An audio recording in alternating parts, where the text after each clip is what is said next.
अनुमाचार्य जी, तो कितनी सीटें यहाँ पर समाजवादी पार्टी को देने की बात चल रही है? वो तो 12 से 13 सीटों की डिमांड कर रहे हैं। देखिए, ये निर्णय पार्टी का है और ये निर्णय पार्टी कांग्रेस पार्टी, इंडिया गठबंधन सब मिलकर लेगा। क्योंकि आपको अगर मैं याद दिला दूं, आम आदमी पार्टी के तरफ भी हाथ हमने बढ़ाया था। हरियाणा में कांग्रेस ने हाथ बढ़ाया था और उस पे बात नहीं बनी। लेकिन यहाँ पर चूंकि हमने देखा अखिलेश यादव जी और कांग्रेस का एक बहुत अच्छी जुगलबंदी लोकसभा चुनाव में थी और उसका फायदा इंडिया गठबंधन को पूरी तरह मिला। तो वही जुगलबंदी रहेगी।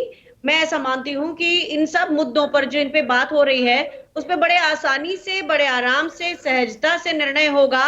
एक बड़ी बात जो मेरे ऑब्जर्वेशन में आती है वो ये है कि जिस बेमुरवती से या जिस उदारता से, दोनों समझ लीजिए, हम कांग्रेस को डिस्कस करते हैं, समाजवादी को डिस्कस करते हैं, इंडिया गठबंधन की एक एक पार्टी को डिस्कस करते हैं, उसी जो साहस से हम बीजेपी के अंदर की कभी बातें डिस्कस नहीं करते।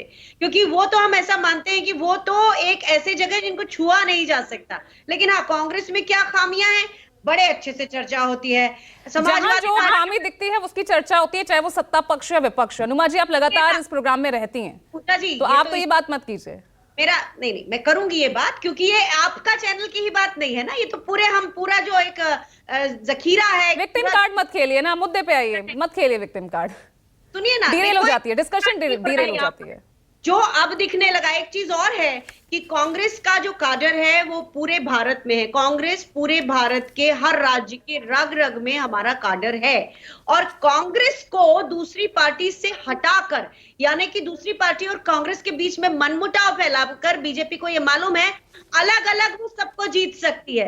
तो इस तरह की जो कारनामे होते हैं, जो मीडिया के जरिए होते हैं, जिसमें एक पार्टी को दूसरी पार्टी के, इंडिया गठबंधन की एक पार्टी को दूसरे के खिलाफ खड़ा किया जाता है, उससे ये होता है कि आप ये समझते हैं कि उनके बीच में कोई मुटाव है। कुछ नहीं है। इस लोकतंत्र को बचाने के लिए हर इंडिया गठबंधन की पार्टी उदारता भी दिखाती है, सहजता भी दिखाती है, टीम स्पिरिट भी दिखाती है, और यही हम देखेंगे भी।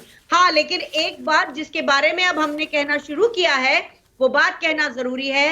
ईवीएम एक ऐसा सच है जिसको लोगों को भी समझ में आता है और पार्टीज को तो समझ में आ ही रहा है। आप ठीक एक है, बात इस पर हम चर्चा करेंगे, लेकिन आज सीट शेयरिंग को लेकर समाजवादी पार्टी की कितनी हिस्सेदारी रहेगी? क्योंकि देखिए, सीट शेयरिंग फॉर्मूला जो हमारे पास जो आ रहा है फिलहाल, कोई औपचारिक ऐलान आपकी तरफ से नहीं हुआ। 119 पर आप लड़ सकते हैं, 86 सीटों पर उद्धव ठाकरे की शिवसेना है, शरद पवार गुट को 75 सीटें और 7 सीटें वो छोटी पार्टियों के लिए छोड़ी गई है, जिनमें समाजवादी पार्टी भी शामिल है। देखिए पूजा जी, जैसा लोकसभा चुनाव में जिस तरह का वोट परसेंटेज मिला है, उसके हिसाब से भी होगा।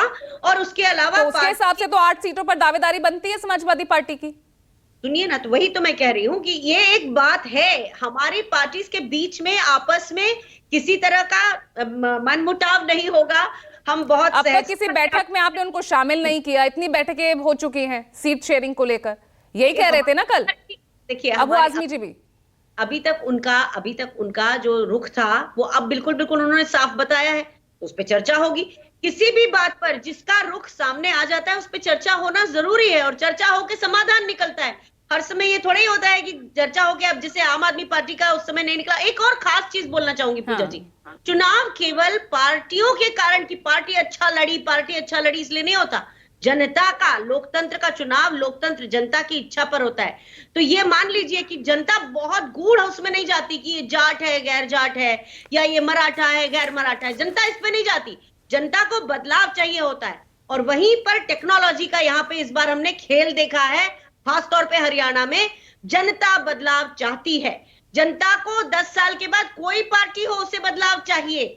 लेकिन यहां पर जो हुआ, ईवीएम के साथ जो कहानी हुई, और जिसके बारे में हमारे एक गुट के, हमारे जो इंडिया गठबंधन के एक पार्टनर ने ईवीएम पर चर्चा करेंगे तो फिर मामला, फिर डिस्कशन डिरेल हो जाएगी ना। फिर जम्मू कश्मीर को हम लेकर आ जाएंगे, तेलंगाना को हम लेकर आ जाएंगे, कर्नाटक को लेकर आ जाएंगे।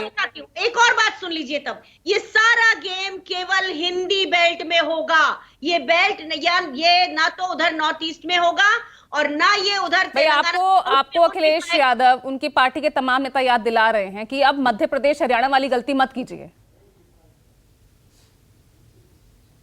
अनुमा जी कह रही हैं। हाँ जी, मैं ये कह रही हूं कि कोई गलती नहीं हो रही है, केवल हिंदी बेल्ट में ये सारा फोकस भारतीय जनता पार्टी का है।